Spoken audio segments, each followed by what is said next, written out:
প্রাণের ভাই আমার কুমিল্লার যুবক সন্তান বিদেশে থাকে, বহু বছর হয়ে গেছে, ৩-৪ বছর বাড়িতে আসে না। দেখো কত প্রবাসীর লাশ। বাংলাদেশে প্রবাসী যায় এখান থেকে কামাই করার জন্য, টাকা পয়সা বাবাকে পাঠায়, জমি রাখে, ঘর করে, বউ দিয়ে দেয়, ভাইকে লেখাপড়া করায়, কিন্তু প্রবাসী ফেরে লাশ। এমনও হয়েছে করোনার সময়, আপনারা দেখেছেন, বিদেশ থেকে দেশে আসছে, আত্মীয় স্বজন পরিচয় দিয়ে তাকে নেয় নাই, আছে না? দেশের বাইরে যখনই সফরে যাই, কেউ না কেউ এসে কান্নাকাটি করে, হুজুর জীবনটা শেষ করে দিলাম, যৌবনটাও শেষ করে দিলাম। বাড়িতে যাই, কিন্তু যখনই যাই বারবার জিজ্ঞেস করে আবার ফিরবো কবে।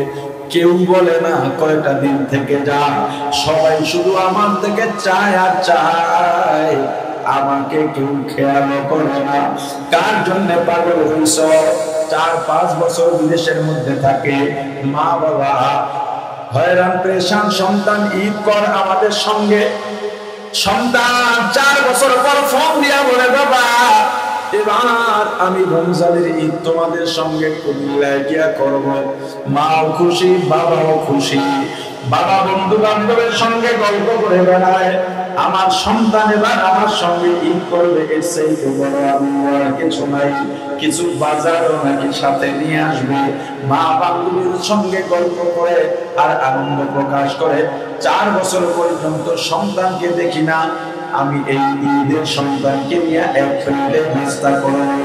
রমজানের মাঝামাঝি সময় বাবাকে ফোন দিয়ে বলে, বাবা আজকে আমি ঢাকায় ফিরবো, রাত 2টা-3টায় ফ্লাইট ল্যান্ড করবে, আমি সাহারি কুমিল্লা গিয়ে তোমাদের সঙ্গে খাবো। বাংলাদেশে নেমে বাবাকে ফোন দিয়া বলে, বাবা গাড়িতে উঠলাম, শেষ সময় তোমাদের সঙ্গে যোগ দেব। মাও ঘুমান না, বাবাও ঘুমান না। বাবা নামাজে দাঁড়ায়া সন্তানের জন্য দোয়া করে। মা অন্যান্য সন্তান মেয়েদের সঙ্গে নিয়ে বিদেশের সন্তানের জন্য পিঠা বানায়, পছন্দের খাবারগুলো তৈরি করতেছে। মনের ভিতরে আনন্দের ঢেউ। সাহারির শেষ সময় চলে যায়, সন্তানের কোনো খবর নাই। সাহারি দিয়ে ফজর নামাজ পড়ে দরজা খুলে পথের দিকে তাকিয়ে আছে সন্তানের মা বাবা। সকাল 9টা-10টা বেজে গেছে, এখনো সন্তানের কোনো খবর নাই। মায়ের মনটা আর ভালো লাগে না। স্বামীকে ডাক দিয়া বলে, স্বামী সন্তান কেন আসে না? আমার মনটা ভালো লাগে না। সন্তানের বাবা ডেকে বলেন, বিবি টেনশন করো না, হয়তো ঈদের সময়, রমজানের সময় রাস্তাঘাটে যানজট থাকতে পারে, অপেক্ষা করো, চলে আসবে। সন্তানের মা আমার নিজ কাজে লেগে গেলেন। সন্তানের বাবা উঠানে নেমে পায়চারি করতেছেন।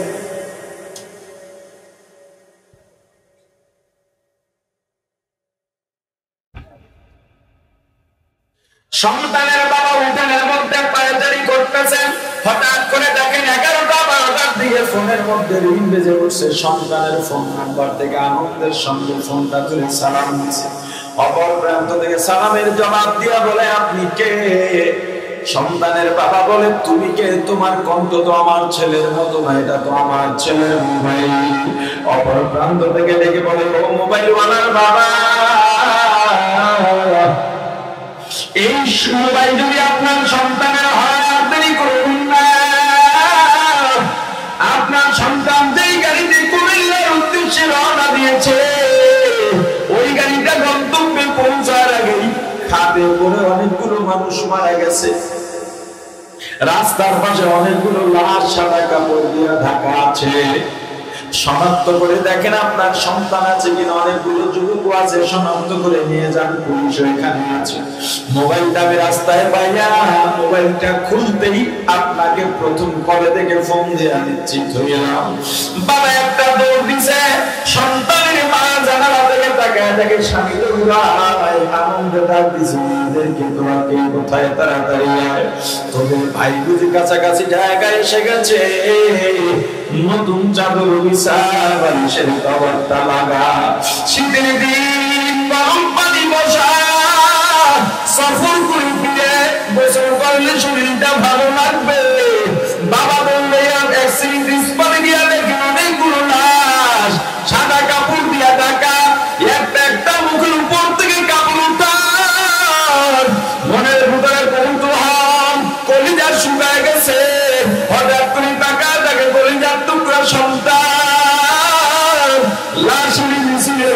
স্বামী হয়ে গেছে।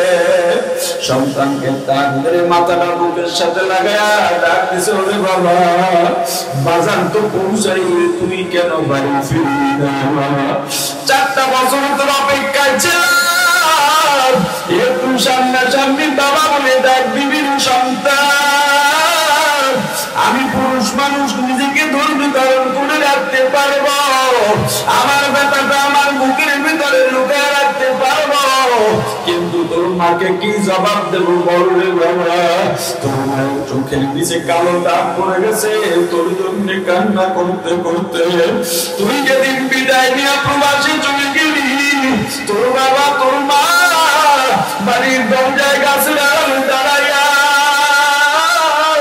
তোর প্রতিদিন তাকায় তাকায় কাঁদে, ওরে বাবা তোকে গাড়িতে উঠা দিয়াও আমি যখন বাড়ি ফিরলাম, প্রায় 2-3 ঘন্টার ব্যবধান বাড়ি ফিরে দেখি তোর মায়া কোনো দরজায় গাছের গোড়ায় বসে রয়েছে।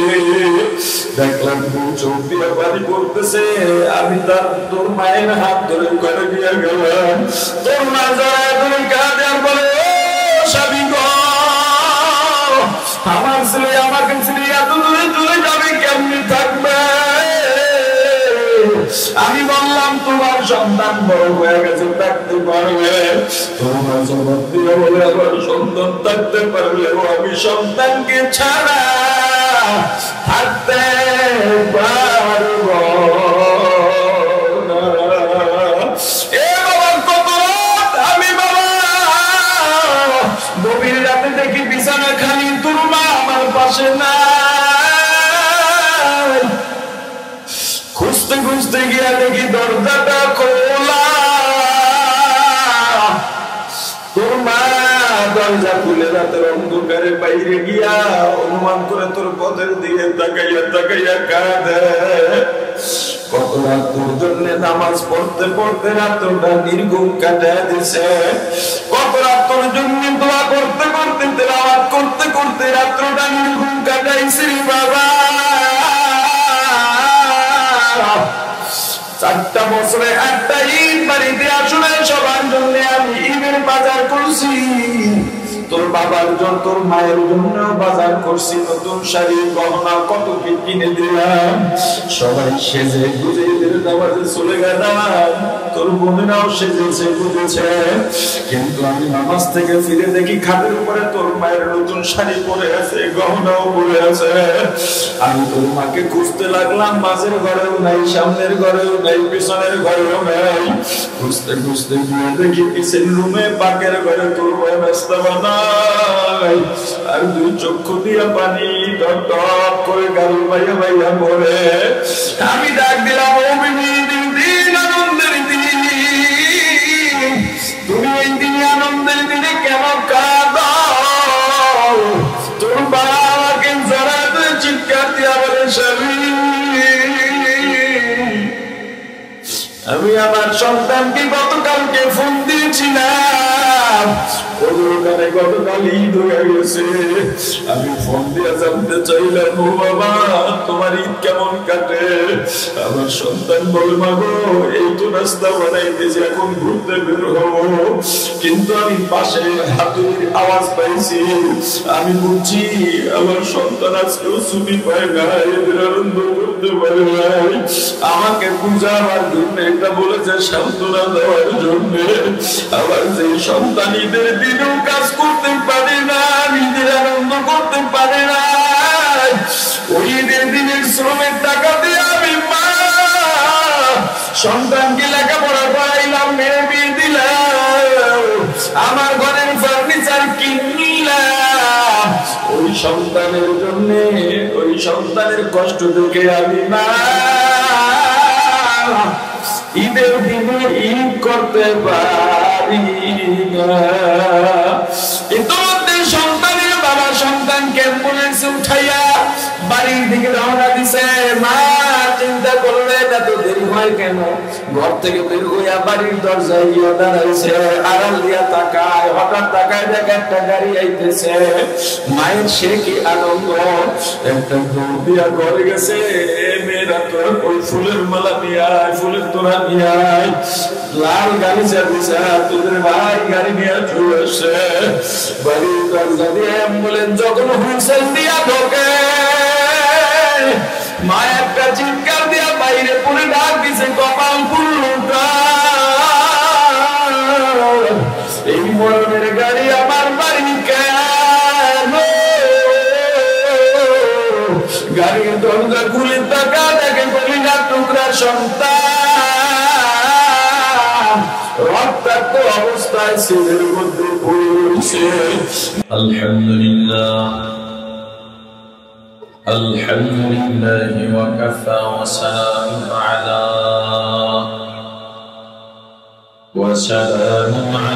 ইবাদিহিল্লাযীনা ইসতাফা। أما بعد فأعوذ بالله من الشيطان الرجيم. بسم الله الرحمن الرحيم. يا أيها الذين آمنوا ادخلوا في السلم كافة ولا تتبعوا خطوات الشيطان إنه لكم عدو مبين. عن ابن عمر قال رسول الله صلى الله عليه وسلم بني الإسلام على خمس: شهادة أن لا إله إلا الله وأن محمدا عبده ورسوله، إقام الصلاة وإيتاء الزكاة والحج وصوم رمضان، أو كما قال النبي عليه الصلاة والسلام. وصدق رسوله النبي الكريم. درود شريف اللهم صل على محمد وعلى آل محمد كما صليت على إبراهيم وعلى آل إبراهيم إنك حميد مجيد. সবাই পড়ি اللهم بارك على محمد وعلى آل محمد كما باركت على إبراهيم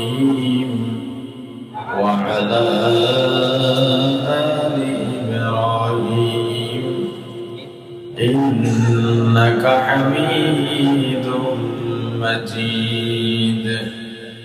يا حي يا قيوم برحمتك استغيث أصلح لي شأني كله ولا تكلني إلى نفسي طرفة عين. আলহামদুলিল্লাহ। ভাই সাউন্ডের ভিতরে ডাকে, এতে মাথা ব্যথা করবে। ভিতরে যে কোন কোন যে ডাকটা সাউন্ড শেষ হওয়ার পরে দিত, এটা সাউন্ডের ভিতরে দেয়, এটা একটু ডিস্টার্ব দিতেছে। আপনি নর্মাল সাউন্ড দিয়ে নর্মাল, কোনো কারো কাজ করার দরকার নেই। আমার যে কথাটা এটাই যেন শোনা যায়, বাস ওইভাবে করে দেয়। চন্ডীপুর হাফিজি মাদ্রাসা ও এতিমখানার হাফেজ ছাত্রদের পাগড়ি প্রদান ও কবরবাসীদের রুহের মাগফিরাত কামনায় বার্ষিক ওয়াজ মাহফিলের সমাপনী অধিবেশনের মহতরম সভাপতি মুআজ্জাজ মুকাররম হযরত উলামায়ে কেরাম, দূর দূরান্ত থেকে আগত ইসলাম প্রিয় দিন প্রিয় মর্দে মুজাহিদ আল্লাহ রাব্বুল আলামিনের আশিকিন জাকিরিন শাকিরিন মুসলমান ভাইরা, কলিজার টুকরার সমবয়সী যুবক ও ছাত্র বন্ধুগণ, পর্দানিশী মা ও বোনেরা, আল্লাহ তাআলার দরবারে লাখো কোটি শুকর ও সুজুদ যে মহান রব্বুল আলামিন আমাদেরকে হায়াত তৈয়বা দান করে দুনিয়ার জান্নাতের বাগান কোরআন সুন্নাহর আলোচনার এই মুবারক মজলিসে আশা ও বসার মতো তৌফিক দান করছেন, আলোচনা শোনার মতো সুযোগ করে দিয়েছেন। এজন্য শুকরিয়া আদায় করি, আলহামদুলিল্লাহ। আল্লাহ বলেন, ইয়া আইয়ুহাল্লাযীনা আমানু, হে ঈমানদারেরা। কাদেরকে ডেকেছেন? আপনারা একটু আমার কথা যদি জিজ্ঞেস করি উচ্চ আওয়াজে জবাব দেবেন, এটা আপনাদের দায়িত্ব। আমার ওয়াজ করা অতটা দায়িত্ব না যতটা দায়িত্ব আপনাদের ওয়াজ শোনা। আমি ওয়াজ না করলেও আল্লাহর কাছে জবাবদিহি হব না, আপনি না শুনলে জবাবদিহি হবে। অতএব আমার থেকে ওয়াজে আপনার গুরুত্বটা বেশি, এটা বোঝার চেষ্টা করবেন। আমি মাহফিল এখন করি না বললেই চলে, টুকটাক করি আমার শর্ত যদি কেউ মানে। আমি 10টায় বয়ান শেষ করবো, এখন যদি আপনাদেরকে এই জবাব দেওয়ার তালিম দিতে দিতেই শেষ হয় তাহলে কথা বলবো কখন? খুতবা ভূমিকা আমার আগেই শেষ, অলরেডি আলোচনা শুরু করে দিয়েছি। আপনাদের কাছে শুধু একটু আবদার, আপনারা আমার প্রশ্ন থাকলে জবাব দেবেন, ইনশাআল্লাহ পাওয়া যাবে। আলহামদুলিল্লাহ। আল্লাহ বলেছেন, হে ঈমানদারেরা। আল্লাহ কাদেরকে ডেকেছেন? আরো জোরে। ঈমানদারদের ডেকে একটা হুকুম করেছেন। প্রত্যেকটা কথা পার্ট বাই পার্ট স্মরণ রাখবেন। আমি সব জায়গায় একটা কথা বলি, আপনাদেরকেও বলছি। আমি এখানে আপনাদেরকে জান্নাতে পৌঁছাইয়া দিতে আসি নাই, খাঁটি মুমিন বানাইয়া দিতেও আসি নাই। এটা আমার সাধ্যের বাইরে, আমার আওতার মধ্যেও এটা নাই। আপনার পাপ যুক্ত কলবকে পাপ মুক্ত বেগুনা বানাবার সাধ্য আমার নাই, এজন্য আসিও নাই। তাহলে এলাম কেন? আপনার ঘুমন্ত কলবের দরজায় নক করতে এসেছি। আপনি যেই জাতি, ঈমানের যে নূর আপনার ভিতরে দিয়া ইসলামের যে দৌলত আপনি বহন করতেছেন, কিন্তু সেই চেতনার উপরে যে দুনিয়ার আবরণ ফেলতে ফেলতে ফেলতে চেতনাকে দাবিয়ে রেখেছেন, সেই চেতনাকে জাগ্রত করতে এসেছে। আমি শুধু আপনার ভিতরে কিছু চিন্তা ঢুকিয়ে দিতে চাই, আপনি আমল করবেন আপনার স্থানীয় আলেম থেকে জেনে। আমি প্রত্যেক জায়গায় গিয়ে এই কথা বলার চেষ্টা করি, মাহফিল ওয়ালাদেরকে আপনারা স্থানীয় আলেমদেরকে মূল্যায়ন করেন। আপনার এলাকার মাহফিলের মূল আলোচক আপনার এলাকার এক ইমামকে বানান। তাদেরকে জোহরের পর আসরের পর বয়ান দিয়া মাইকওয়ালা বয়ান শুনবে এমন অপমান করবেন না। জোহরের পর আসরের পর দূরের মেহমান দেন, কারণ দূরের মেহমানের নাম শুনলে জোহরের পরও মান ভরে। আর রাতে কিছু লোক হয়, যেহেতু দূরের মেহমান না হলেও রাতে মানুষ বয়ানে বসেন, ওই সময়টা স্থানীয় ইমামদের দেন এবং মানুষকে এটা বুঝাইতে সক্ষম হন। কোরআন সুন্নাহ ভিত্তিক যেই কথাগুলো বলা হয় এইটাই ওয়াজ। এটা সুর দিয়ে বললে ওয়াজ, বেসুরা বললে ওয়াজ, দাঁড়িয়ে বললে ওয়াজ, বসে বললে ওয়াজ।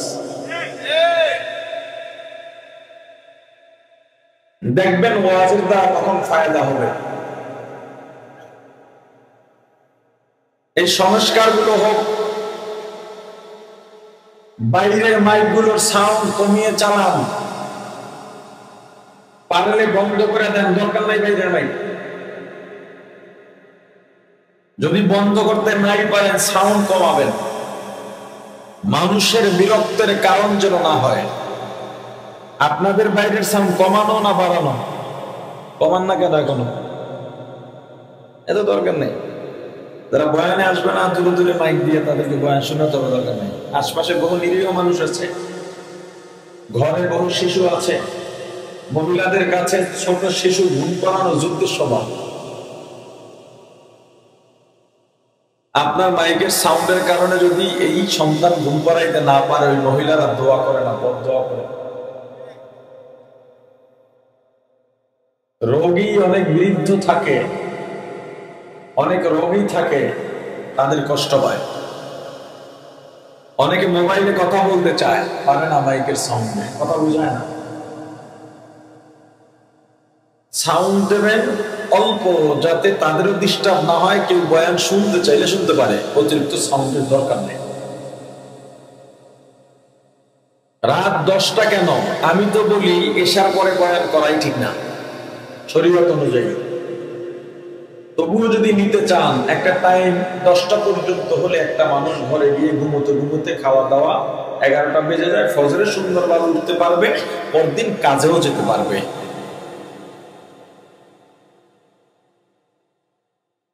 কোন শ্রোতাও চায় না রাত 10টা পর্যন্ত বয়ান হোক। কমিটি আকর্ষণীয় আলোচককে সবার শেষে দিয়ে শ্রোতা আটকে রাখে। এই শ্রোতারা কি বলেন? আমার কথা অনেকের ভালো লাগবে না, আমি শুধু একটু বলি মনের আক্ষেপ থেকে। আচ্ছা, এই যে নীতিটা আমি করলাম, শক্ত নীতি করলাম, এতে অনেকে আমার উপরে খুশি হবে না, এই সামান্য বুঝটুকু কি আমার নাই মনে করছেন? না, আমি বুঝি না, এতটাই বোকা। এরপরও কেন করতেছি? আসলে মাহফিল দিয়া যে উপকারটা হওয়ার কথা ছিল, সেই উপকারটা হচ্ছে না। মাহফিল থেকে ব্যাপক উপকার হওয়া দরকার। আল্লাহ বোঝার তৌফিক দান করেন। আল্লাহ ডেকেছেন ঈমানদারদের, হুকুম করেছেন উদখুলু ফিস সিলমি কাফা, ইসলামে পরিপূর্ণ প্রবেশ করো। কে ডেকেছেন? বাদামওয়ালা বাবা। এই আরেক ইবলিস এরে ঢুকায় দিছে মধ্যে। বাদাম বেচবে, কেউ পান নিয়ে ঢুকে, কেউ চার ফ্লাক্স নিয়ে ঢুকে। এরা কিন্তু ইবলিসে ঢুকায়। কারণ আপনি যখন বাদাম, কত বাদাম কত, এই যে জিজ্ঞেস করতেছেন, ওই সময় হুজুর কি কথা বলে এটা কিন্তু আপনি শোনেন না। আপনি বলতে পারবেন না তখন হুজুর কি বলছেন। ইবলিস এটাই চায়, বাবা তুমি বের হও, না হয় এদিকে আসো, স্টেজে আসো, আসো তাড়াতাড়ি আসো। ওই ছেলেটা কই? আসো আমার কাছে, আসো আসো আসো আসো আসো। আবার দরজার দিকে, ওর দিকে যায়, ও বুঝে নাই। আসো এদিকে আসো।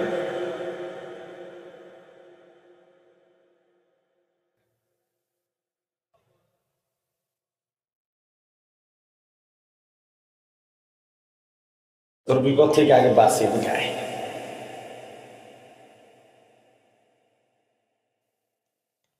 ওরে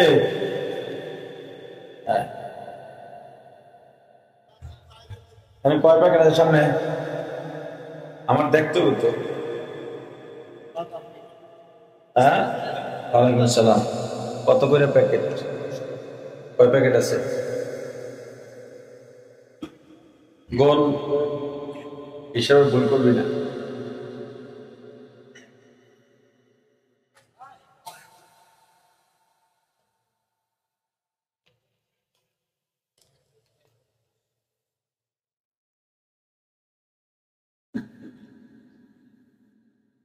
কড়াইব মুখস্থ আছে? মুখস্থ আছে? কড়াইব মুখস্থ আছে? মুখস্থ নাই? দে আমার তো দে। সবগুলো 100 টাকা দিবা? আরো সবটি 100 টাকা দিবা? কয় টাকা দিবা? কত কও? হ্যাঁ, কয় না? হ্যাঁ, 300। 300। তোমার বয়স কত?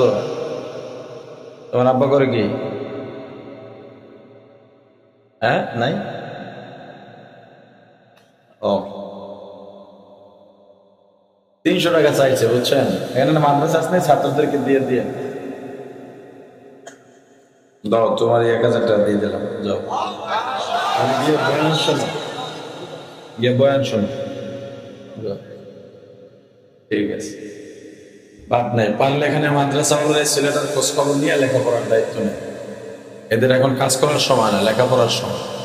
নিশ্চয়ই অসহায় অবস্থায় আছে, যেহেতু বাবা নাই, হয়তো মা আছে। এখানের বিত্তশালী যারা আছেন এদের দিকে খেয়াল রাখা।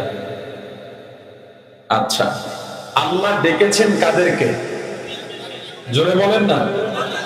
ঈমানদারদের ডেকেছেন। কি নির্দেশ দিলেন? উদখুলু ফিস সিলমি কাফা, ইসলামে পরিপূর্ণ প্রবেশ করো। পরামর্শ দিলেন লা তাত্তাবিউ খুতুওয়াতিশ শাইতান, শয়তানের ইত্তেবা অনুসরণ করো না। কেন? সতর্কবাণী, ইন্নাহু লাকুম আদুউম মুবিন, শয়তান তোমাদের প্রকাশ্য দুশমন। আমার আলোচনার বিষয় যেটা, আল্লাহ ডেকেছেন কাদেরকে? এভাবে বললে হবে না, জোরে বলেন। আল্লাহ ডেকেছেন কাদেরকে? হুকুম করলেন কি? ইসলামে পরিপূর্ণ প্রবেশ করতে। সুয়ালে মুকাদ্দার, ইমানদার তো এমনি ইসলামে থাকার কথা, আবার আলাদা ভাবে ঢুকতে বললেন কেন? কি এটা একটা প্রশ্ন না? যে লোক নামাজের জন্য ওযু করতেছে, তারে কি নামাজে যাওয়ার বলার প্রয়োজন আছে? যেই লোক রোজা রাখার জন্য সাহারি খেতে উঠছে, তারে কি বলার প্রয়োজন আছে ভাই রোজা রাখো? যেই লোক জিকিরের মজলিসে বসে জিকির করতেছে, তারে কি বলা দরকার আছে ভাই জিকির করো? যেই লোক দান সদকা করতেছে, তাকে কি বলার দরকার আছে ভাই দান করো? তাহলে যে ইমানদার, সে তো এমনি ইসলামের মধ্যে থাকার কথা। আমার আল্লাহ আলাদাভাবে কেন বললেন ইমানদার ইসলামের হুকুম? শুধু এই এক জায়গায় নয়, আল্লাহ রাব্বুল আলামিন কোরআনুল কারীমের বিভিন্ন জায়গায় এভাবে ইমানদারদের ডেকেছেন আর একটা একটা নির্দেশ দিয়েছেন। এক জায়গায় আল্লাহ বলেন, ইয়া আইয়ুহাল্লাযীনা আমানুত্তাকুল্লাহ,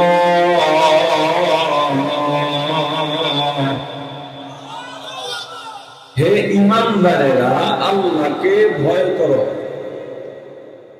ঈমানদার তো এমনি আল্লাহকে ভয় করার কথা, শুধু ভয়।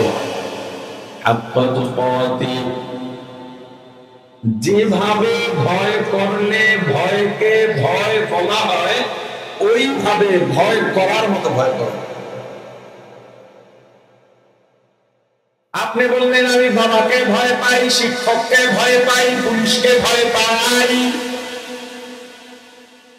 কিন্তু এটা বলার পরে বাবার সামনে অন্যায় করতেছেন, শিক্ষকের কথা শুনছেন না, পুলিশের সামনে রাষ্ট্রবিরোধী কাজ করতেছেন। বলেন, আপনি যে বলেছেন ভয় পাই, এই কথা আর কাজে কোনো মিল আছে? আল্লাহ বলেন এভাবে নয়, যেই ভয়কে ভয় বলে ওইভাবে আল্লাহকে ভয় করার মতো ভয় করো। ভয়টা কেমন? চিড়িয়াখানায় বাঘ আছে না নাই? সিংহ আছে না নাই? সাপ আছে না নাই? আজ পর্যন্ত পেপার পত্রিকায় এমন খবর পাওয়া যায় নাই বাঘ সিংহ খাঁচা ভেঙে কোন দর্শনার্থীকে আক্রমণ করেছে। পাইছেন? আমরা জানি বাঘের খাঁচা, সিংহের খাঁচা এত মজবুত করে বানানো হয়েছে, বাঘ আর সিংহ কখনো খাঁচা ভেঙে কোনো মানুষকে আক্রমণ করতে পারবে না। এরপরে আমরা যখন চিড়িয়াখানায় যাই, চিড়িয়াখানায় বাঘের খাঁচার কাছে দাঁড়াই না, দূরে দাঁড়াই। আর জোরে বলেন, আমি জানি আমি কাছে দাঁড়াইলেও বাঘ আমাকে ধরতে পারবে না, সিংহ আমাকে ধরতে পারবে না। এরপরেও দূরে দাঁড়াইলাম কেন? নিরাপদ জেনেও দূরে দাঁড়াই। কি কারণে? আর জোরে বলেন, এইটার নাম ভয়। সাপের খাঁচার কাছে দাঁড়ালাম, সাপ অপর প্রান্তে বিষ পাকিয়ে আছে। আমি জানি সাপ ওখান থেকে এসে আমাকে দংশন করতে পারবে না। এরপরও সাপ বিষ পাকানো ছেড়ে যদি ফস করে ওঠে, আমি লাফিয়ে আরো 2 হাত পেছনে চলে যাই। আমি যদি পেছনে না যাইতাম তবু কি সাপ আমাকে ধরতে পারতো? এরপরেও লাফিয়ে পেছনে কেন গেলাম? জোরে বলেন, এইটার নাম ভয়। এখন শীতের মৌসুম, বাংলাদেশের বিভিন্ন অঞ্চলে এখন পুকুর সেচ করে। পুকুর সেচ করা বোঝেন না? বেশি মাছ ধরবে, শিং মাগুর, অনেকে পুকুর নতুন করে খনন করবে, বড় করবে, এজন্যও কাটে, সেচ করে। আপনি মাছ ধরার জন্য পুকুর সেচ করলেন, পুকুর সেচ করা শেষ, এখন মাছ ধরতেছেন। আপনার পুকুরের পাড়ে গিয়া মসজিদের ইমাম দাঁড়ালেন, একজন সত্যবাদী মানুষ, এবার দুটা মানুষ, এলাকার সকলের মায়ের মানুষ। আর একজন স্কুলের মাস্টার গিয়া দাঁড়াইছে, তিনিও মানুষ গলার কারিগর, সম্মানী মানুষ, সত্যবাদী মানুষ। 2 জন এলাকার শ্রেষ্ঠ ব্যক্তি আপনার পুকুরের পাড়ে দাঁড়াইয়া আপনাকে বললেন, হে মাছওয়ালা, এই যে পুকুরের পাড়ে একটা গর্ত দেখা যায়, গর্তের মধ্যে এখনই বড় একটা শোল মাছ ঢুকছে। আপনি মাছ ধরার জন্য দৌড় দিলেন, গর্ত থেকে মাছটা টেনে বের করবেন, কারণ আপনি পুকুর সেচই করছেন তো মাছ ধরার জন্য। বড় শোল মাছ লোভ সামলানো যায় না। আপনি যখন গর্তের কাছে গেলেন, পুকুরের অপর প্রান্ত থেকে একটা চোর, এলাকার চিহ্নিত চোর এবং মিথ্যাবাদী, যারে 1 প্যাকেট পাঞ্জা বিড়ি দিয়া, আবুল বিড়ি দিয়া মিথ্যা সাক্ষী দেওয়ানো যায়, এমন মিথ্যা সাক্ষী আমাদের সমাজে আছে না? এই মিথ্যা সাক্ষী যারা প্রদান করে, শুধু কি আদালতে না সব জায়গায় আছে না? নাই? আপনাকে ডেকে বললো, হে আব্দুল্লাহ, হুজুর আর মাস্টার বলছে গর্তের ভিতরে মাছ ঢুকছে, তুমি কি দেখছো? বলে, না, দেখি নাই, কিন্তু আমি দেখছি এখন একটা বিষধর সাপ ঢুকেছে। তোমরা তো আমায় মিথ্যাবাদী বলো, চোর বলো, বিশ্বাস করা না করা তোমাদের ব্যাপার। আমি বললাম সাপ ঢুকছে, এখন তোমার সিদ্ধান্ত, তুমি কি করবা? মাছের কথা বলছে কারা? 2 জন ভালো মানুষ। সাপের কথা বলছে কে? চোর, মিথ্যাবাদী। ওই জায়গায় যদি আপনি থাকেন, বলেন গর্তে হাত দেবেননি? আশ্চর্য ব্যাপার। 2 জন ভালো মানুষ বললেন গর্তের কাছে দাঁড়ায়া, আর একটা চোর, একজন মিথ্যাবাদী দূর থেকে বলছে সাপ ঢুকছে। আপনি তো গর্তে হাত দিলেন না কেন? চোরের কথা বিশ্বাস করে না, না, কারণ সাপের জলের হাকিকত সে তো দুনিয়া বেখবর হ্যায়, দুনিয়া কি নুমাইশ পর নজর হ্যায়। নবী গুয়ান কে আজ দুনিয়া জুদাবাস, ববর কারে के बाशी बा खुदा बाश सिस्ते दुनिया az खुदा गाफिल मुदन मैं तमाशों पर गफर जिंदसान दुनिया में हो दुनिया का तलब गार नहीं हो दुनिया में हो दुनिया का तलब गार नहीं हो बाजार से गुजर हो खरीदार नहीं हो बाजार से गुजर हो खरीदार नहीं हो जागा जी लगाने के दुनिया नहीं है जागा जी लगाने के दुनिया नहीं है ये इबरत की जाए तमाम शाने ही है, ये इबरत की जागे तमाशा नहीं आए। প্রাণের ভাই আমার, আল্লাহ বলেছেন ইয়া আইয়ুহাল্লাযীনা আমানুত্তাকুল্লাহ, হে ঈমানদার আল্লাহকে ভয় করো, হাক্কা তুকাতি, যেভাবে ভয় করলে ভয়কে ভয় বলা হয় ওইভাবে ভয় করো। একটা চোরের কথায় না দেখা সাপকে বিশ্বাস করে গর্তে হাত দিলেন না। অথচ উলামায়ে কেরাম আপনাকে কোরআন সুন্নাহ ধরে ধরে বারবার বুঝান, অনুনয় বিনয় করে বুঝান, পীরের খানকা থেকে তবলিগের মেহনত থেকে আপনাকে বুঝানো হয় ভাই কবরে সাপ আছে, কবরে আযাব আছে, জাহান্নামে আযাব আছে, এরপরেও কেন বিশ্বাস করে ভয় অন্তরে ঢুকাইলা না? আল্লাহ আরো বলেন ইয়া আইয়ুহাল্লাযীনা আমানুত্তাকুল্লাহ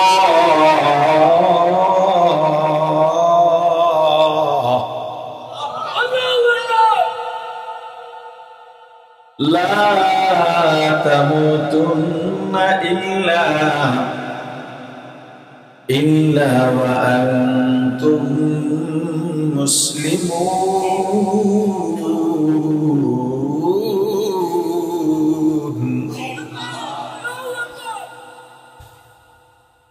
ইয়া আইয়ুহাল্লাযীনা আমানুত্তাকুল্লাহ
আল্লাহ বলেন ইমানদার আল্লাহকে ভয় করো, মুসলমান না হয়ে পড়ো না। ইমানদার তুই এমনি মুসলমান হয়ে পড়ার কথা, এরপরেও আল্লাহ আলাদা ভাবে কেন বললেন মুসলমান না হয়ে মরো না? এতক্ষণ আল্লাহ যা বলেছেন, কিন্তু ওই যে দেখেন আর একটা লোক এই মেয়ে মাইক সময় আর আপনারা দেখেন না যে নিষেধ করছি।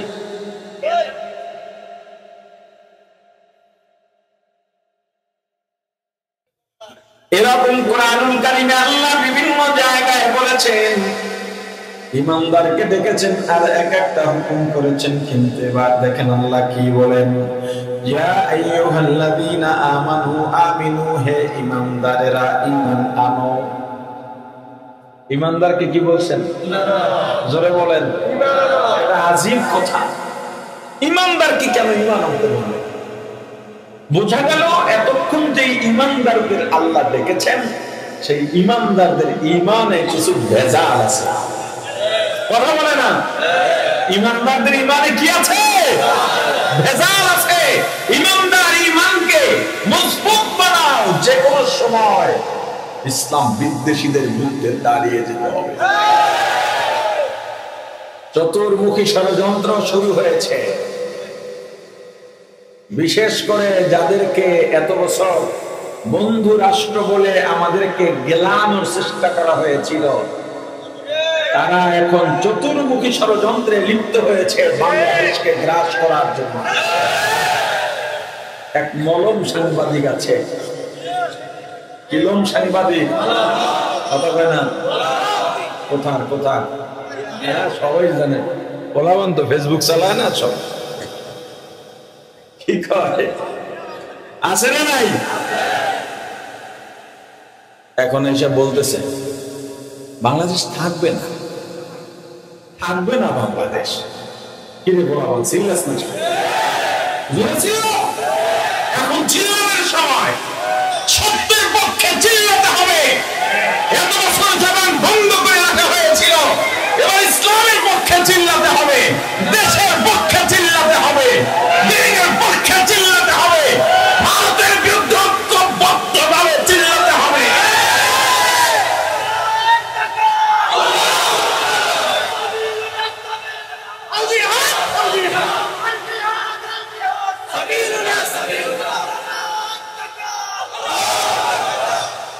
জবান বন্ধ রাখা যাবে না, ঐক্যবদ্ধভাবে এগিয়ে যেতে হবে। আর বাংলাদেশের মানুষ কি পারে পদে পদে দেখিয়েছে, আর একবার যদি দেখাতে হয় আমরা প্রস্তুত আছি। এখন কি ঐক্যবদ্ধ হবেন না দল নিয়ে কামড়াকামড়ি করবেন? জোরে বলেন। কে মিলাদ পড়ে কে পড়ে না, কে ইয়া নবী সালাম আলাইকে বলে কে বলে না, ইন্ডিয়ার সেই মালুরা এটা দেখা বাংলাদেশের বিরুদ্ধে লাগে নাই। আরে কথা বলে না। কে রাজনীতি করে, কে কোন দল, কে চরমনায়, কে তবলিগ, কে জামাত, কে সুন্নি, কে ওয়াহাবি, এগুলো ওরা দেখে না। ওরা লেগেছে বাংলাদেশের বিরুদ্ধে, বাংলাদেশের মুসলমানের বিরুদ্ধে। এই উপমহাদেশ স্বাধীন করেছিল মুসলমানেরা। ইংরেজদের নির্যাতন থেকে, অত্যাচার থেকে এই উপমহাদেশের সব ধর্ম বর্ণের মানুষদেরকে বাঁচিয়েছিল শাহ আব্দুল আজিজ মুহাদ্দিসে দেহলভী রাহমাতুল্লাহ আলাইহির এক হুঙ্কারের মাধ্যমে। কি ভাবেন, ইংরেজরা কি বলে, ইংরেজরা ইন্ডিয়ায় ঢুকেছে ব্যবসার অজুহাত দিয়া, ইস্ট ইন্ডিয়া কোম্পানির নাম দিয়া ব্যবসায়িক একটা সাইনবোর্ড। 50 বছর ষড়যন্ত্রের মাধ্যমে, মীর জাফর আর ঘসিটি বেগমদের ষড়যন্ত্রের মাধ্যমে, যেমন আমার এই দেশে 15 বছরে বহু ঘসিটি বেগম আমরা পেয়েছি, বহু মীর জাফর পেয়েছি। যারা আপা আপা নেত্রী নেত্রী বলতে বলতে ফেনা তুলে ফেলাইছিল, যারা এই 24-এর মুক্তি আন্দোলনে ছাত্রদের বুকে গুলি চালাতে উদ্বুদ্ধ করেছিল, উস্কানি দিয়েছিল, এটা কি এখন আগে থেকেই চলেছে? আরে জোরে বলেন। আগের ষড়যন্ত্র যেমন সফল হয় নাই, বর্তমানের ষড়যন্ত্র সফল হবে না, ভবিষ্যতের ষড়যন্ত্র সফল হবে। তারা ক্ষমতা দখল করে মুসলমানদের জমি জমা সব বাজেয়াপ্ত করে ফেললো, মসজিদ মাদ্রাসা সব বন্ধ করে দিল, ওলামায়ে কেরামকে আগুনের উপর জ্যান্ত আগুনে ছেড়ে দেওয়া হলো। খাইবার থেকে দিল্লি পর্যন্ত রাস্তার দুই ধারে এমন কোন গাছের শাখা বাকি ছিল না যেখানে ওলামায়ে কেরামের লাশ ঝুলায় নেয় ইংরেজরা। এক আলেমের সামনে আরেক আলেমকে শুয়োরের চামড়ায় পেঁচিয়ে আগুনের মধ্যে ফেলে দেওয়া হয়েছে। হুজুরদেরকে আর আলেমদেরকে সাইড করে রাখার চিন্তা যারা করেন, আপাতত এটা খাতার তলে রেখে দেন। ওলামায়ে কেরাম ছাড়া কখনো কোনো আন্দোলন সফল হয় না। যখন দেখা গেল মুসলমানের রক্তে দিল্লির রাজপথ লাল হয়েছে, 1803 খ্রিস্টাব্দে আল্লামা শাহ আব্দুল আজিজ মুহাদ্দিসে দেহলভী রাহমাতুল্লাহ আলাইহি উপমহাদেশের নির্যাতিত জাতি গোষ্ঠীকে মুসলমানদের ডাকলেন, তোমরা যদি বাঁচতে চাও ইংরেজ খেদাও আন্দোলনে শামিল হও। সেপাহী আন্দোলন রচিত হলো, শামিলি রচিত হলো, বালাকোট রচিত হলো। কয়েক সাগর রক্তের বিনিময়ে এই উপমহাদেশ ইংরেজ খেদাইয়া স্বাধীনতা লাভ করেছে। আমরা কি মরে গেছি? আরে কথা বলে না। এবারও মজবুত থাকতে হবে, ইমানের যত ভেজাল আছে সব সরাই ফেলতে হবে। মুসলমান যখন ঐক্যবদ্ধ হবে দলমত নির্বিশেষে, তখনই কেবল ইসলাম বিদ্বেষীরা আমাদেরকে ভয় পেতে বাধ্য হবে। আল্লাহ বোঝার তৌফিক দান করেন। আল্লাহ ইমানদারদেরকে ডেকেছেন, বোঝা গেল এতক্ষণ যে ইমানদারদের ডেকেছেন, এই ইমানে কিছু ভেজাল আছে। প্রশ্ন হলো, জানার বিষয় হলো, কোন ইমানদারদের ডাকলেন আর কেমন ইমান আনতে বললেন? এটা একটু পরে বলছি, আলোচনা শুনতে যাই। আল্লাহ ডেকেছিলেন কাদেরকে? হুকুম করেছিলেন কি? ইসলামে পরিপূর্ণ ঢুকতে। কেন ইমানদারকে ইসলামে পরিপূর্ণ ঢুকতে বললেন? অনেকগুলো কারণ হতে পারে। আমি যেই আলোচনাটা আপনাদের জন্য দরকার সেটা বলি। শুধুমাত্র ঈমান দিয়া জান্নাত পাওয়া যাবে না। শুধুমাত্র ঈমান দিয়া জান্নাত পাওয়া যাবে না। এর আগে জানা দরকার ঈমান অর্থ কি। বলেন, ঈমান অর্থ কি? বিশ্বাস। ঈমান অর্থ আরো জোরে বলেন। ইসলাম অর্থ জোরে বলেন। ওই বেশি নিটা। এই ইসলাম অর্থ শান্তি, যা ইতিহাস বলতে যাব না কোত্থেকে আসছে।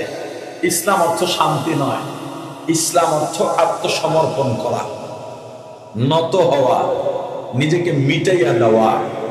তবে ইসলাম শান্তির ধর্ম। ইসলাম কিন্তু শব্দ ইসলামের অর্থ শান্তি নয়। শব্দ ইসলামের অর্থ কি? কিভাবে আত্মসমর্পণ করবেন? আল্লাহ যা বলছেন তা পালন করার মাধ্যমে, মানে আমল করা। এক কথায় যদি বলি, ইসলাম আমলের নাম আর ঈমান বিশ্বাসের নাম।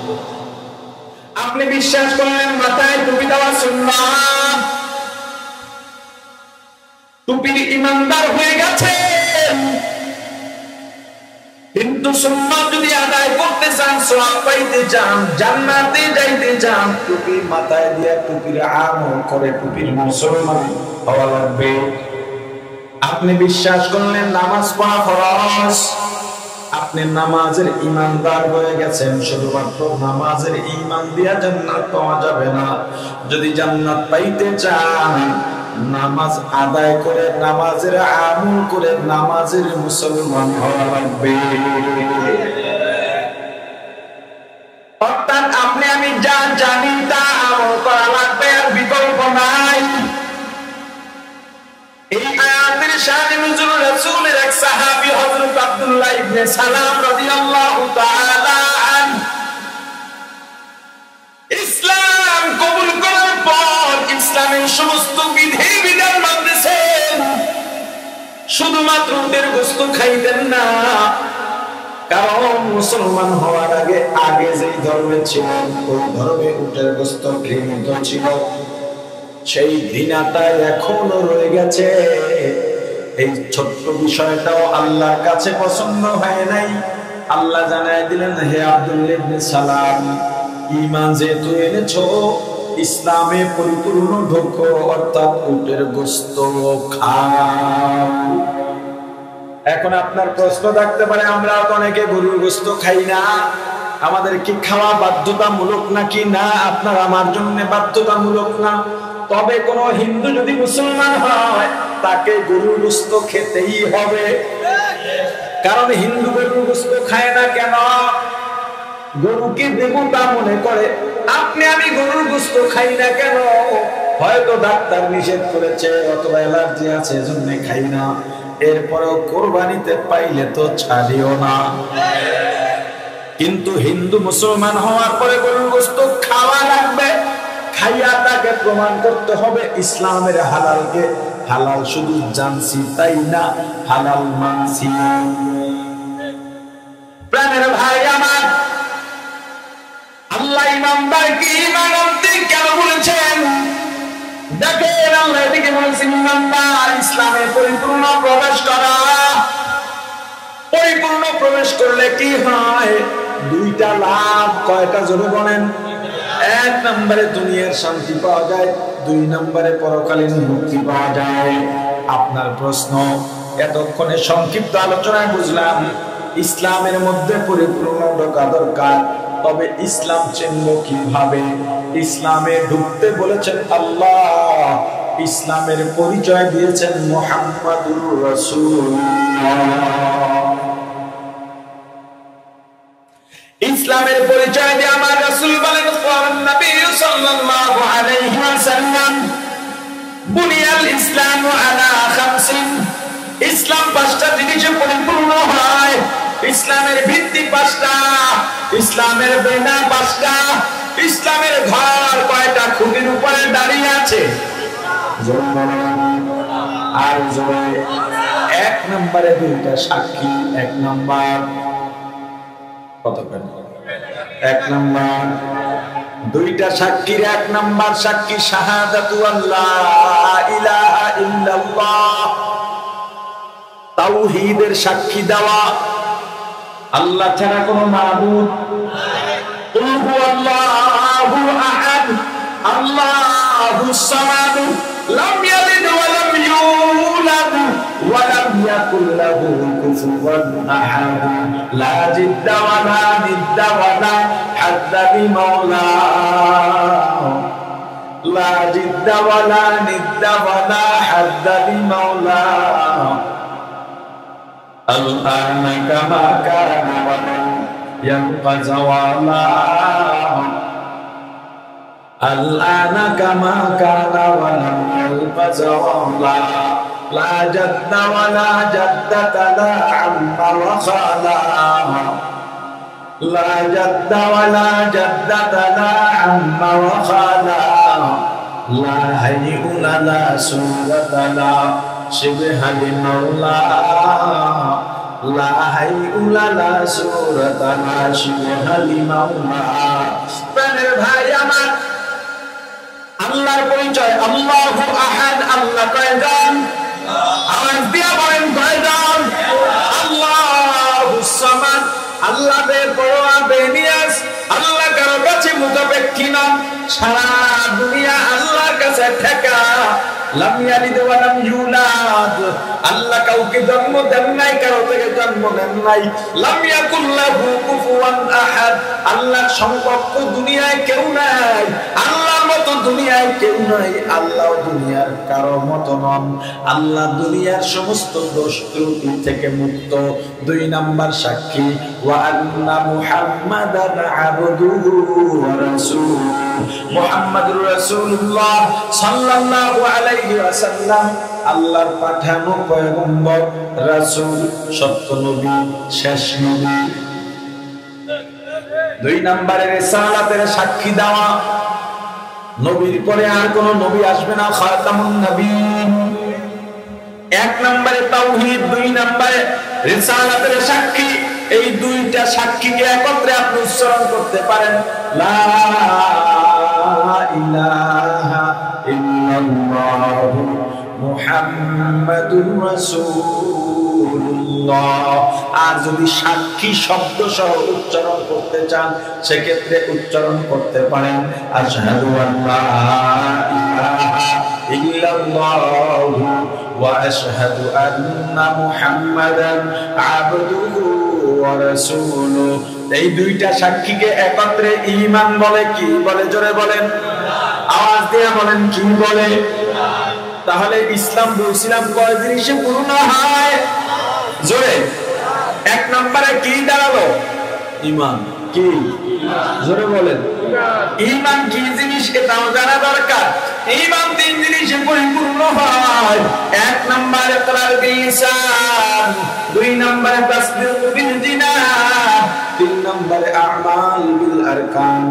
এক নম্বরে মুখে স্বীকার করা, দুই নম্বরে মুখে যেটা বলবো অন্তরে বিশ্বাস করা, তিন নম্বরে মুখে বলা অন্তরে বিশ্বাস করা জিনিসটাকে কাজে পরিণত করা। এবার আসেন ওই প্রশ্নের জবাব, আল্লাহ কেমন ইমানদারদের ডেকেছেন আর কোন ঈমান আনতে বলেছেন?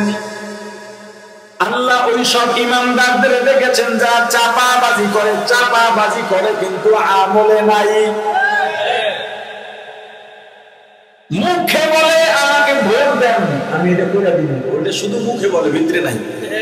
কথা বলে না? অনেকে মসজিদ মাদ্রাসায় দান করে মারহাবা পাওয়ার জন্য নাম লেখায়, মুখে বলে ভিতরে নাই, এই জন্য দেয় না। দেখবেন যারা নাম টাম লেখায় অধিকাংশই টাকা কিন্তু দেয় না। খোঁজ নিয়ে দেখেন কি কারণে? ভিতরে নাই যে আল্লাহ দুনিয়ার চাপাবাজ ইমানদারদের ডেকেছেন। এ চাপাবাজ গলাবাজ ইমানদারেরা, শুধু গলাবাজি করো এই ইমানে হবে না। আমাল বিল আরকান, আমল করার মতো যে ঈমান আছে সেই ঈমান আনো। মুখস্থ ঈমান দিয়া হবে না, যেটা জানা সেটা করা। জানার পরে যদি আমল না করা হয়, আল্লাহ বলেন ওয়ালাকাদ যারানা লিজাহান্নামা কাসীরা, আমি আল্লাহ অধিকাংশের জন্য জাহান্নাম বানায়া রাখছি। অধিকাংশ জাহান্নামে যাবে কারা? মিনাল জিন্নি মিনাল ইনসি, জিনদের মধ্য থেকে বেশিরভাগ জিন যাবে জাহান্নামে, মানুষদের মধ্য থেকে বেশিরভাগ মানুষ যাবে জাহান্নামে। এই বেশিরভাগ মানুষ যারা জাহান্নামে যাবে তাদের কি কারণ? আল্লাহ তিনটা কারণ এই আয়াতে বলেছেন। তার মধ্যে একটা কারণ বলেছেন লাহুম আযান, আমি আল্লাহ কান দিলাম, লা ইয়াসমাউনা বিহা, অথচ কান দ্বারা শুনে নাই। এখানে শোনা উদ্দেশ্য নয়। আপনার সন্তানকে বলেছেন যাও বাজারে যাও, এই বাজার করে আনো, আপনার সন্তান বাজারটা করে নাই। আপনি নালিশ করলেন, ছেলেটা কথা শোনে না। কথা তো শুনছে কিন্তু বললেন কেন? কথা বলে না, মনে নাই, আমল করে নাই। এখানে মূলত শোনা উদ্দেশ্য নয়, আমল উদ্দেশ্য। তুমি নামাজের কথা শুনেছ কিন্তু নামাজ পড়ো নাই, তোমাকে কবর আযাবের কথা বলা হয় কিন্তু কবর আযাব তুমি মানো না, বিশ্বাসও করতে চাও না। যে কোনো সময় আজরাইল দাঁড়া যাইতে পারে, এটা শোনো কিন্তু আমল করো না। এ যুবক, কখন আজরাইল আসবে তুমিও জানো না, আমিও জানি না। এত কিছু বলার পরেও, জানার পরেও আমল করো না। আল্লাহ বলেন যারা জানে কিন্তু মানে না বা আমল করে না, ওদের জন্য আমি আল্লাহ জাহান্নাম বানায়া রাখছি। ঈমানকে খাঁটি করা লাগবে, পাশাপাশি আমলও করা লাগবে। এই আমলদার কবে হবে? কোন দিন থেকে আমলদারের কাতারে দাঁড় করাবো? যদি গুনাহ হয়ে যায় বেশি বেশি তওবা করে গুনাহ মাফ পাইতে হবে। এত কথা কেন বলা? যে গুনাহ করে না সে ভালো মানুষ, যে গুনাহ করে সে খারাপ মানুষ, আর যে গুনাহ করার পরে তওবা করে সে সবচাইতে ভালো মানুষ। আল্লাহ বারবার ইমানদারদের ডেকেছেন, কারণ হলো ঈমান যেটা আনছি এই ঈমান পরিপূর্ণ হয় নাই। মৃত্যু তো সামনে দাঁড়ায় দিছে, কোন সময় যেন থাবা দিয়ে নিয়ে যায়। যখন মৃত্যু সামনে দাঁড়ায় যাবে তুমিও ফিরাইতে পারবে না, নেতাও ফিরাইতে পারবে না, পীরেও পারবে না, মা বাবাও পারবে না, টাকা পয়সাও পারবে না, রওনা দেওয়া লাগবে, আর কেউ ফিরাইতে পারবে না। প্রাণের ভাই আমার, কুমিল্লার যুবক, সন্তান বিদেশে থাকে, বহু বছর হয়ে গেছে, 3-4 বছর, বাড়িতে আসে না। দেখো কত প্রবাসীর লাশ। বাংলাদেশে প্রবাসী যায় এখান থেকে কামাই করার জন্য, টাকা পয়সা বাবাকে পাঠায়, জমি রাখে, ঘর করে, বউ দিয়ে দেয়, ভাইকে লেখাপড়া করায়, কিন্তু প্রবাসীর ফেরে লাশ। এমনও হয়েছে করোনার সময়, আপনারা দেখেছেন, বিদেশ থেকে দেশে আসছে, আত্মীয় স্বজন পরিচয় দিয়ে তাকে নেয় নাই, আছে না? দেশের বাইরে যখনই সফরে যাই কেউ না কেউ এসে কান্নাকাটি করে, হুজুর জীবনটা শেষ করে দিলাম, যৌবনটাও শেষ করে দিলাম। বাড়িতে যাই কিন্তু যখনই যাই বারবার জিজ্ঞেস করে আবার ফিরবো কবে। কেউ বলে না কয়টা দিন থেকে যা, সবাই শুধু আমার থেকে চায় আর চায়, আমাকে কেউ খেয়াল করে না। কার জন্য পাগল হইছ? 4-5 বছর বিদেশের মধ্যে থাকে, মা বাবা হয়রান পেরেশান, সন্তান ঈদ কর আমাদের সঙ্গে। সন্তান 4 বছর পর ফোন দিয়া বলে বাবা এবার আমি রমজানের ঈদ তোমাদের সঙ্গে কুমিল্লায় গিয়া করব। মাও খুশি, বাবাও খুশি। বাবা বন্ধু বান্ধবের সঙ্গে গল্প করে বেড়ায়, আমার সন্তান এবার আমার সঙ্গে ঈদ করবে, এর চাইতে বড় আর কিছু নাই। কিছু বাজারও নাকি সাথে নিয়ে আসবে। মা বান্ধবীর সঙ্গে গল্প করে আর আনন্দ প্রকাশ করে। 4 বছর পর্যন্ত সন্তানকে দেখি না। আমি এই ঈদের সন্তানকে নিয়ে এক ফ্রেন্ডে নাস্তা করব। রমজানের মাঝামাঝি সময় বাবাকে ফোন দিয়ে বলে, বাবা আজকে আমি ঢাকায় ফিরবো, রাত 2টা-3টায় ফ্লাইট ল্যান্ড করবে, আমি সাহারি কুমিল্লা গিয়ে তোমাদের সঙ্গে খাবো। বাংলাদেশে নেমে বাবাকে ফোন দিয়া বলে, বাবা গাড়িতে উঠলাম, শেষ সময় তোমাদের সঙ্গে যোগ দেব। মাও ঘুমান না, বাবাও ঘুমান না। বাবা নামাজে দাঁড়ায়া সন্তানের জন্য দোয়া করে। মা অন্যান্য সন্তান মেয়েদের সঙ্গে নিয়ে বিদেশের সন্তানের জন্য পিঠা বানায়, পছন্দের খাবারগুলো তৈরি করতেছে। মনের ভিতরে আনন্দের ঢেউ। সাহারির শেষ সময় চলে যায়, সন্তানের কোনো খবর নাই। সাহারি খেয়ে ফজর নামাজ পড়ে দরজা খুলে পথের দিকে তাকিয়ে আছে সন্তানের মা বাবা। সকাল 9টা-10টা বেজে গেছে, এখনো সন্তানের কোনো খবর নাই। মায়ের মন তার ভালো লাগে না। স্বামীকে ডাক দিয়া বলে, স্বামী সন্তান কেন আসে না? আমার মনটা ভালো লাগে না। সন্তানের বাবা ডেকে বলেন, বিবি টেনশন করো না, হয়তো ঈদের সময়, রমজানের সময় রাস্তাঘাটে যানজট থাকতে পারে, অপেক্ষা করো, চলে আসবে। সন্তানের মা আমার নিজ কাজে লেগে গেলেন। সন্তানের বাবা উঠানে নেমে পায়চারি করতেছেন।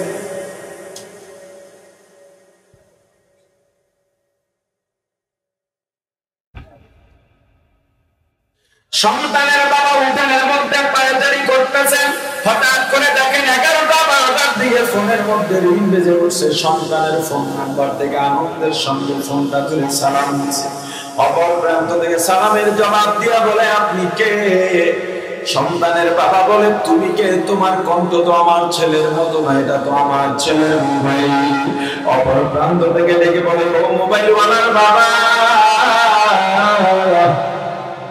এই মোবাইল যদি আপনার সন্তানের হয়, দেরি করুন না। আপনার সন্তান যেই গাড়িতে কুমিল্লার উদ্দেশ্যে রওনা দিয়েছে, ওই গাড়িটা গন্তব্যে পৌঁছার আগেই খাদে করে অনেকগুলো মানুষ মারা গেছে। রাস্তার পাশে অনেকগুলো লাশ সাদা কাপড় দিয়ে ঢাকা আছে।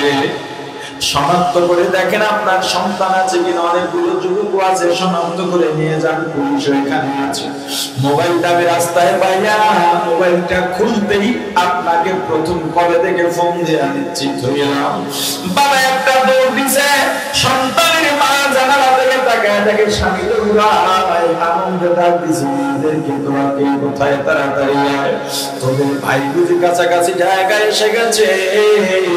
নতুন চাদর বিছায়, বালিশের কভারটা লাগা, শীতের দিন গরম পানি বসা, সফর করে ফিরে গোসল করলে শরীরটা ভালো লাগবে। বাবা বললে অ্যাক্সিডেন্ট পানি দিয়া দেখে অনেকগুলো লাশ সাদা কাপড় দিয়া ঢাকা। একটা মুখের উপর থেকে কাপড় উঠান, মনের ভিতরে কৌতূহল, কলিজা শুকায় গেছে। হঠাৎ করে তাকায় তাকে কলিজার টুকরা সন্তান লাশের মিছিলের মধ্যে সামিল হয়ে গেছে। সন্তানকে তাক ধরে মাথাটা বুকের সাথে লাগায়া ডাক দিছে, ওরে বাবা বাজার তো পৌঁছাই, তুমি কেন বাড়ি ফিরলি না? 4টা বছর তোর অপেক্ষায় ছিলাম, একটু সামনাসামনি বাবা বলে ডাক দিবির সন্তান। আমি পুরুষ মানুষ, নিজেকে ধৈর্য ধারণ করে রাখতে পারবো, আমার ব্যথাটা আমার বুকের ভিতরে লুকিয়ে রাখতে পারবো, কিন্তু তোর মাকে কি জবাব দেবো বললে বাবা? তোর মায়ের চোখের নিচে কালো দাগ পড়ে গেছে, তোর জন্য কান্না করতে করতে। তুই যেদিন বিদায় নিয়ে প্রবাসে চলে গেলি, তোর বাবা তোর মা বাড়ির দরজায় গাছের আড়ালে দাঁড়াইয়া তোর প্রথম দিন তাকায় তাকায় কাঁদে। ওরে বাবা তোকে গাড়িতে উঠা দিয়া আমি যখন বাড়ি ফিরলাম, প্রায় 2-3 ঘন্টার ব্যবধান বাড়ি ফিরে দেখি তোর মায়া কোনো দরজার গাছের গোড়ায় বসে রয়েছে। দেখলাম তুই চোখ দিয়ে পানি পড়তেছে। আমি তোর মায়ের হাত ধরে ঘরে নিয়ে গেলাম। তোর মা জড়ায় ধরে কাঁদে আর বলে, ও স্বামী গো, আমার ছেলে আমাকে ছেলে এত দূরে চলে যাবে, কেমনি থাকবে? আমি বললাম তোমার সন্তান বড় হয়ে গেছে, থাকতে পারবে। তোমার জবাব দিয়ে বলে, আমার সন্তান থাকতে পারলেও আমি সন্তানকে ছাড়া থাকতে পারব না। এ বাবার কত রাত, আমি বাবা গভীর রাতে দেখি বিছানা খালি, তোর মা আমার পাশে না। খুঁজতে খুঁজতে গিয়া দেখি দরজাটা খোলা। তোর মা দরজা খুলে রাতের অন্ধকারে বাইরে গিয়া অনুমান করে তোর পথের দিকে তাকাইয়া তাকাইয়া কাঁদে। কত রাত তোর জন্য নামাজ পড়তে পড়তে রাতটা নির্ঘুম কাটায় দিছে। কত রাত তোর জন্য দোয়া করতে করতে তেলাওয়াত করতে করতে রাতটা নির্ঘুম কাটাইছি বাবা। 4টা বছরে 8টা ঈদ বাড়িতে আসলে সবার জন্য আমি ঈদের বাজার করছি। তোর বাবার জন্য তোর মায়ের জন্য বাজার করছি, নতুন শাড়ি গহনা কত কি কিনে দিলাম। সবাই সেজে গুজে ঈদের নামাজে চলে গেলাম। তোর বোনেরাও সেজেছে বুঝেছে, কিন্তু আমি নামাজ থেকে ফিরে দেখি খাটের উপরে তোর মায়ের নতুন শাড়ি পরে আছে, গহনাও পরে আছে। আমি তোর মাকে খুঁজতে লাগলাম, মাঝের ঘরেও নাই, সামনের ঘরেও নাই, পিছনের ঘরেও নাই। খুঁজতে খুঁজতে গিয়ে দেখি কিচেন রুমে পাকের ঘরে তোর মায়ের রাস্তা বানাই, আর 2 চক্ষু দিয়া পানি টপ টপ করে গাল বাইয়া বাইয়া পড়ে। আমি ডাক দিলাম, ও বিবি, দিন আনন্দের দিন, তুমি এই দিনে আনন্দের দিনে কেন কাঁদো? তোর বাবাকে জড়াতে চিৎকার দিয়া বলে, স্বামী আমি আমার সন্তানকে গতকালকে ফোন দিয়েছিলাম, ওখানে গতকাল ঈদ হয়ে গেছে। আমি ফোন দিয়ে জানতে চাইলাম, ও বাবা তোমার ঈদ কেমন কাটে? আমার সন্তান বলে, মাগো এই তো রাস্তা বানাইতেছি, এখন ঘুরতে বের হবো, কিন্তু আমি পাশে হাতুড়ির আওয়াজ পাইছি। আমি বুঝছি আমার সন্তান আজকেও ছুটি পায় না, এদের আনন্দ করতে পারে নাই। আমাকে বুঝাবার জন্য এটা বলেছে, সান্ত্বনা দেওয়ার জন্য। আবার যে সন্তান ঈদের দিনেও কাজ করতে পারে না, নিজের আনন্দ করতে পারে না, ওই ঈদের দিনের শ্রমের টাকা দিয়ে আমি মা সন্তানকে লেখাপড়া করাইলাম, মেয়ে বিয়ে দিলাম, আমার ঘরের ফার্নিচার কিনলাম। ওই সন্তানের জন্য, ওই সন্তানের কষ্ট দেখে আমি মা ঈদের দিনে ঈদ করতে পারি না। ইতিমধ্যে সন্তানের বাবা সন্তানকে অ্যাম্বুলেন্সে উঠাইয়া বাড়ির দিকে রওনা দিছে। মা চিন্তা করলেন এত দেরি হয় কেন? ঘর থেকে বের হইয়া বাড়ির দরজায় গিয়ে দাঁড়াইছে, আড়াল দিয়া তাকায়, হঠাৎ তাকায় দেখে একটা গাড়ি আইতেছে। মায়ের সে কি আনন্দ, একটা দৌড় দিয়া ঘরে গেছে, মেয়েরা তোর ওই ফুলের মালা নিয়ে আয়, ফুলের তোরা নিয়ে আয়, লাল গাড়ি চালিয়েছে, তোদের ভাই গাড়ি নিয়ে চলে আসে। বাড়ির দরজা দিয়ে অ্যাম্বুলেন্স যখন হুইসেল দিয়া ঢোকে, মা একটা চিৎকার দিয়া বাইরে পড়ে ডাক দিছে, কপাল পুরোটা এই মরণের গাড়ি আমার বাড়ি কেন? গাড়ির দরজা খুলে টাকা দেখে কলিজার টুকরা সন্তান রক্তাক্ত অবস্থায় সিঁড়ির মধ্যে পড়েছে। না ডাক দিছে, বাবা এটা তোর শোয়ার জায়গা না, তোর জন্য নতুন চাদর বিছাইছি, বন্ধা হাতে ফুলের মালা নিয়ে কাঁদে আর বলে, ও ভাই বহুদিন পরে তোমার দেখবো বলে বসেছিলাম, মালা বানাইছি, তোমার জন্য গরম পানি বসাইছি ভাই, এই পানি যে তোমার শেষ গোসলের জন্য হবে